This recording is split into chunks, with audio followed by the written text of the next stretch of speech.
This week on Emerge News Now. Some travelers are refusing to quarantine at government-approved hotels after they land at Toronto's Pearson Airport. What are officials doing about it? Plus, a report released from the Parliamentary Budget Officer announced that the cost of the Canadian Navy warship program has skyrocketed. How much will the program cost now? And what will happen if it's delayed even further? We'll explain. And the race is on. The Ignite Board of Directors election is set to end on March 5th. Now we'll introduce you to the Guelph Humber candidates that are running for a seat. Emerge News Now starts right now.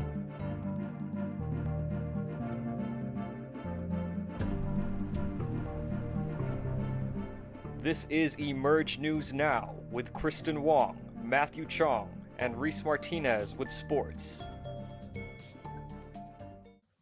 Ontario is behind on COVID-19 vaccinations as other provinces are beginning their vaccination programs.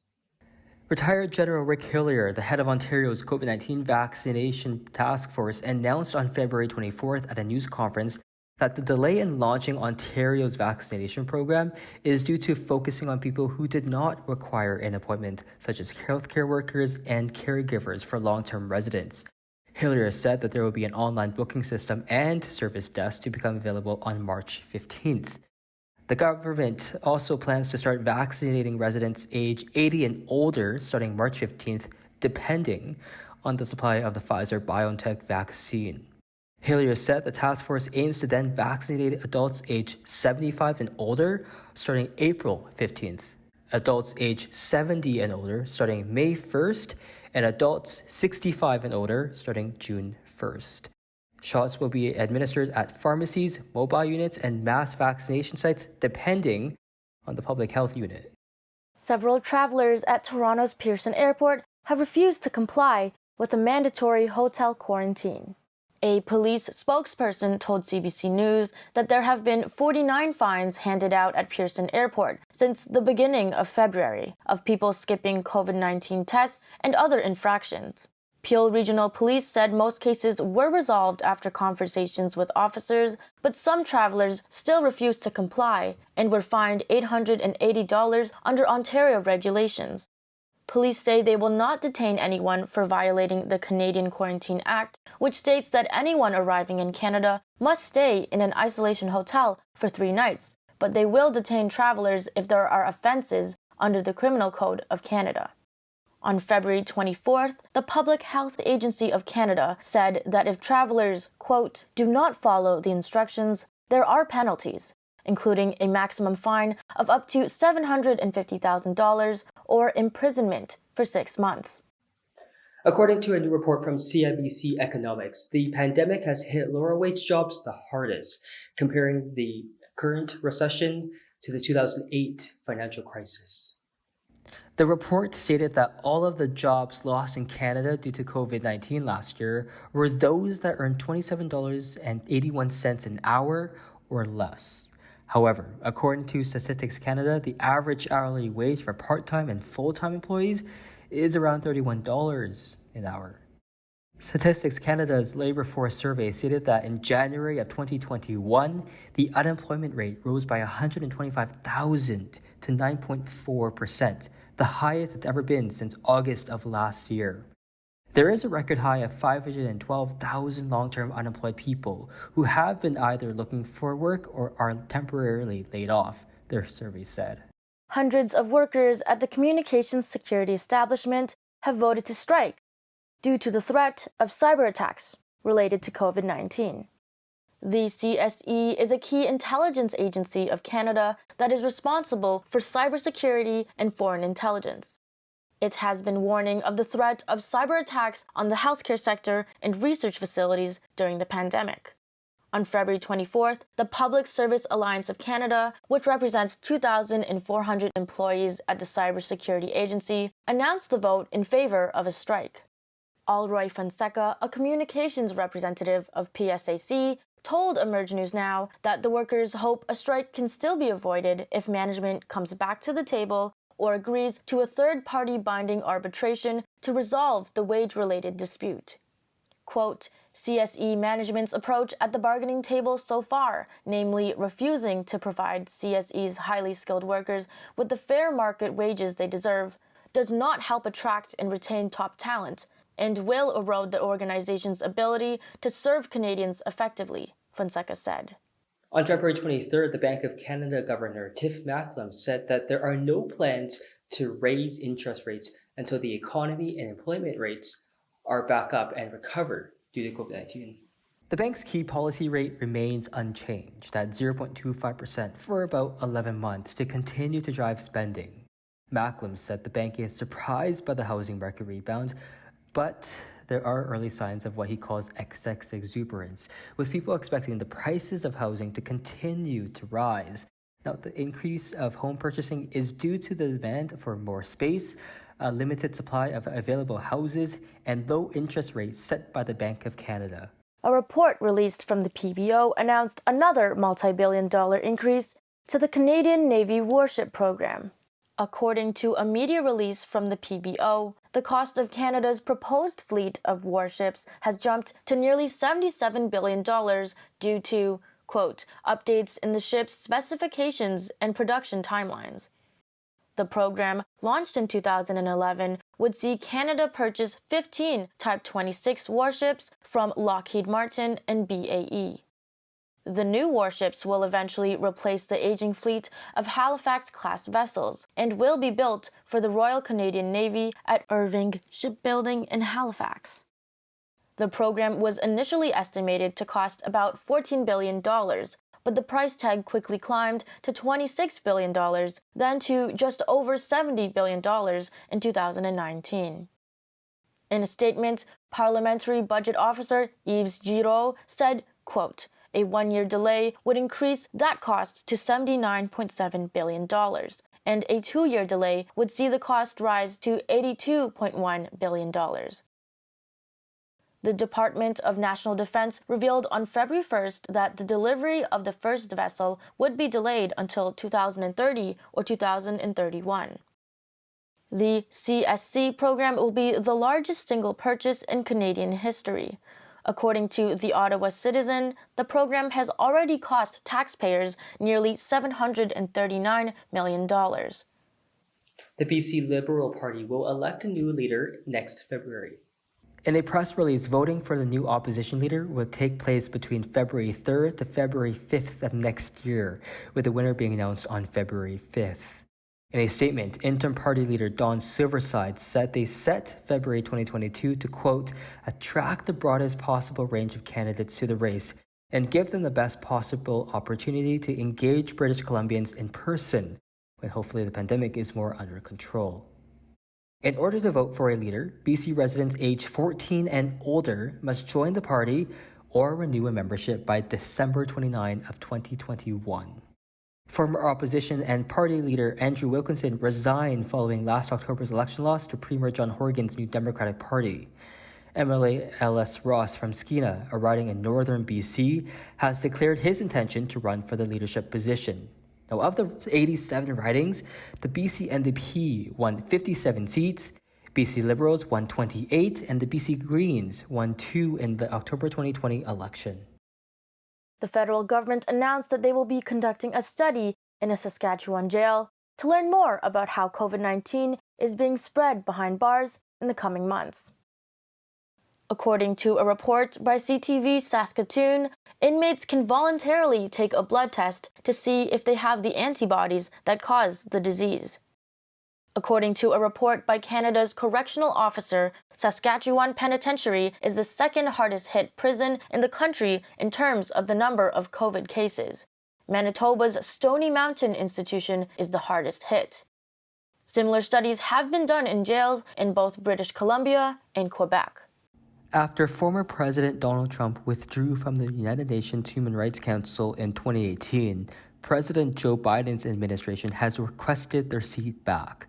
In a press conference on February 24th, U.S. Secretary of State Anthony Blinken said, quote, we humbly ask for the support of all UN member states in our bid to return to a seat in this body. The U.S. is hoping to return for the 2022 to 2024 term. and the next election will be held at the UN General Assembly in October.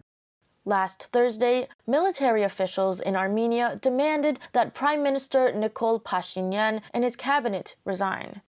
According to the BBC, Pashinyan, a former journalist, took office after leading a peaceful 2018 revolution in the post-Soviet state. Dismissing the demands as a coup attempt, Pashinyan said at a rally that he, quote, became the prime minister not on my own will, but because people decided so. Let people demand my resignation or shoot me in the square. Opening the possibility of sending Armenians to early polls, Pashinyan said, quote, only the people can decide who will remain in power.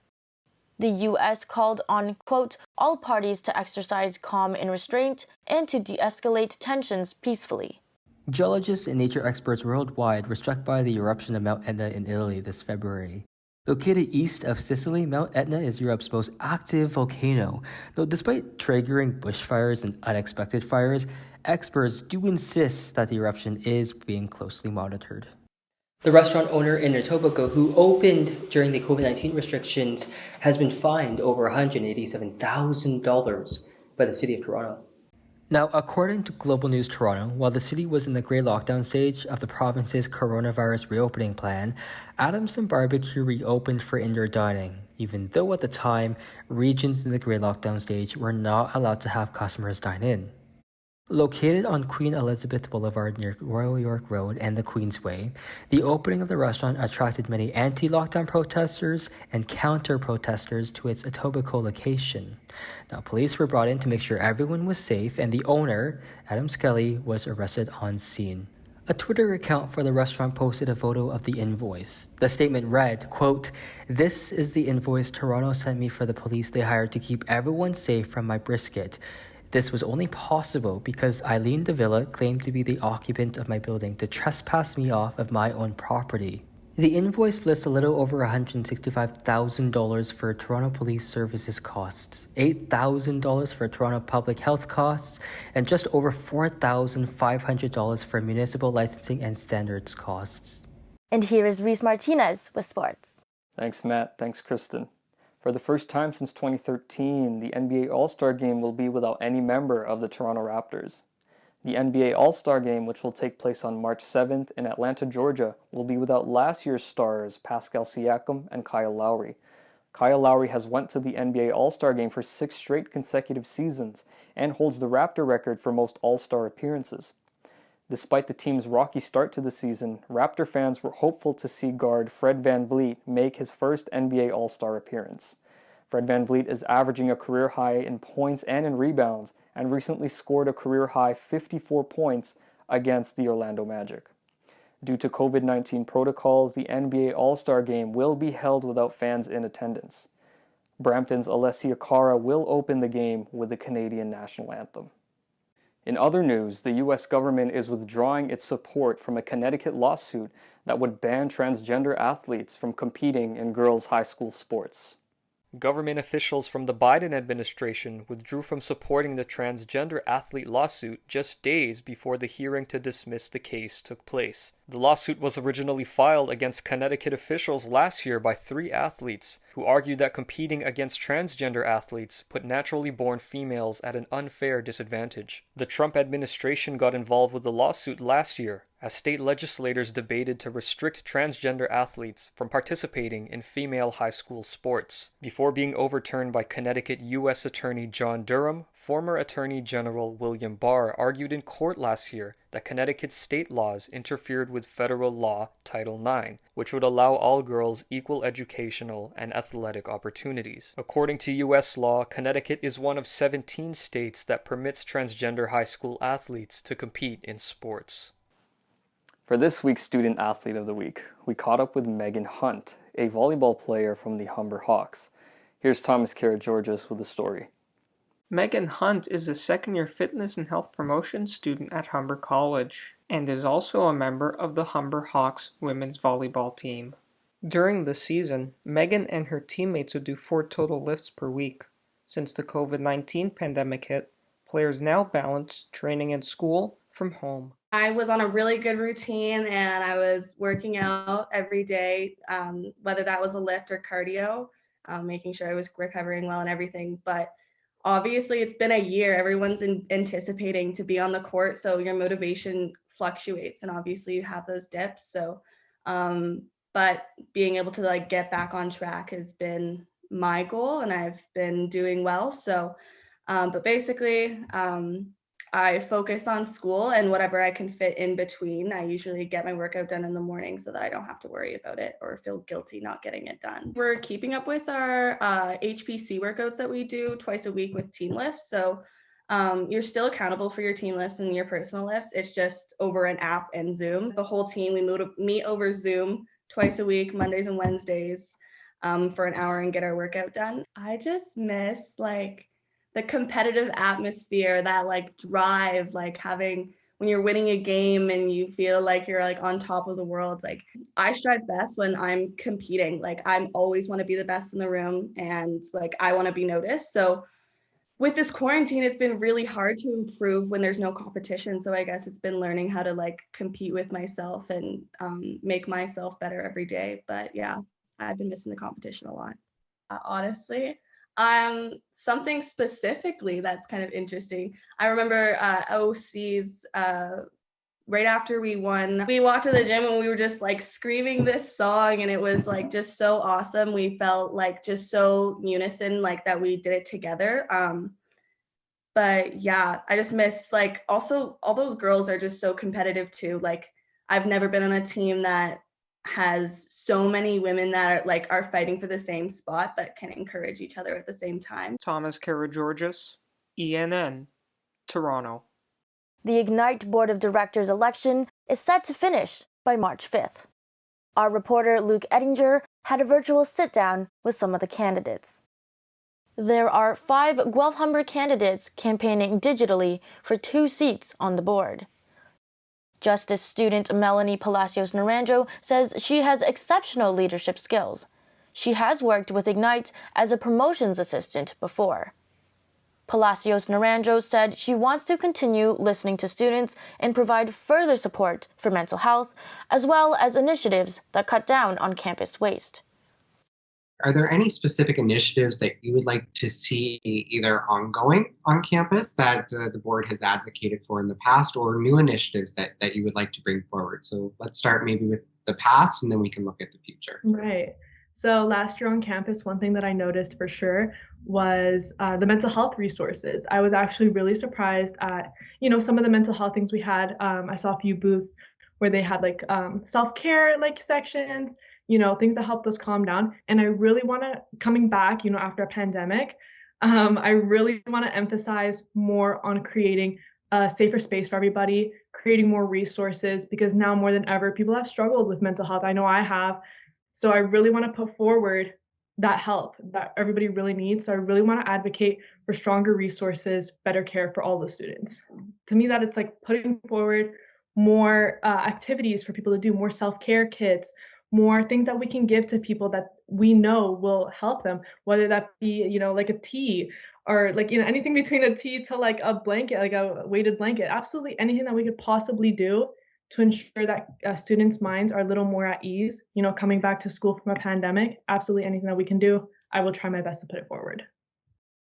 Media student GABI RANA has promised to work towards diversity by continuing initiatives, funding pending, like the Black Excellence Scholarship, to help visible minorities and the LGBTQ+ community. RANA also said if elected, she would bring compassion and acceptance to her position on the board. She said that listening to students is also important to hear what initiatives they would like to see. How will you bring diversity, compassion, and acceptance to campus? Those seems like a lot of things. I know that they may seem like a lot, but for me, my mentality is that every student deserves to feel like they belong at Guelph Humber, as well as at North Campus and Lakeshore Campus. So by creating an open space in the board where I'd be able to encourage all my fellow board of directors members to continue with that same mentality we'd be able to implement policies together that would be able to represent all the students at all of the campuses. Business student Anna Sasek said she believes in improving the experience of first year on campus. She says if elected, she would like to continue initiatives that spread kindness, like Pink Shirt Day. Sasek says students should vote for her because she will provide safe communication channels and ensure all voices are heard. What if there was an initiative that you strongly disagreed with and didn't think it would be the best for students? What would be an example of something like that, and how would you go about that? So I am very open-minded when it comes to other people's needs, and if someone finds something a really big issue, I would definitely consider it, even though I don't agree with it, because that is obviously they need to be changed or they struggle with. So I would definitely bring it up with Ignite and ensure that their idea is heard and suggestion. But even though if I don't think it's a big issue, for someone else it is. So it is my duty to help them fix that and work forward with the Ignite. Early childhood student Linda Garcia Contreras said she would also like to further support mental health. In addition, she said her open mind and welcoming attitude would benefit students if she was on the board. If elected, Contreras said improving the clarity between the board of directors and the student body would be important to her. Are there any other specific platform items that you would be advocating for if you were elected to the board of directors? Honestly, another one that I thought was having a little bit more clarity between the board of directors and the student body.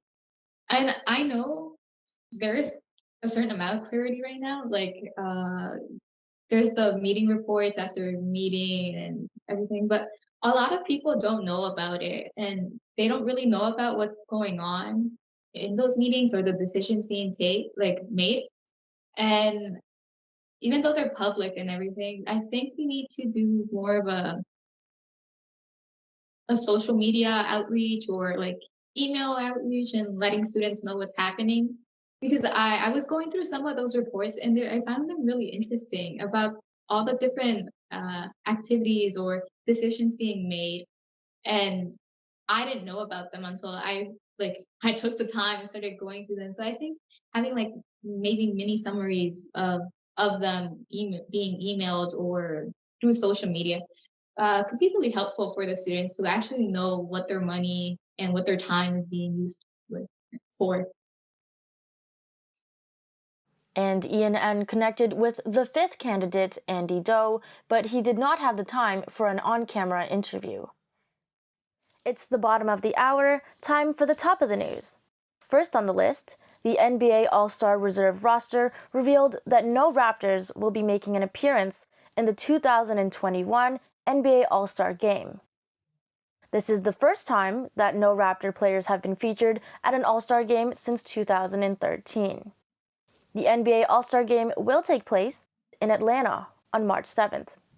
Plus, hundreds of workers at the communications security establishment have voted in favor of a strike due to a threat of COVID-19 information and cyber attacks, current negotiations, and a wage-related dispute. Now, the vote to strike was announced on February 24th by the Public Service Alliance of Canada, the union which represents 2,400 employees at the CSC. And finally, several travelers arriving at the Toronto Pearson Airport have refused a mandatory hotel quarantine, with some travelers being fined $880. Peel Regional Police say they will not detain anyone for violating the Quarantine Act of Canada unless it is an offense under the Criminal Code of Canada. And now you know the news for this week. I'm Kristen Wong. And I'm Matthew Chong. Be sure to follow us on Instagram and Twitter at Emerge News Now.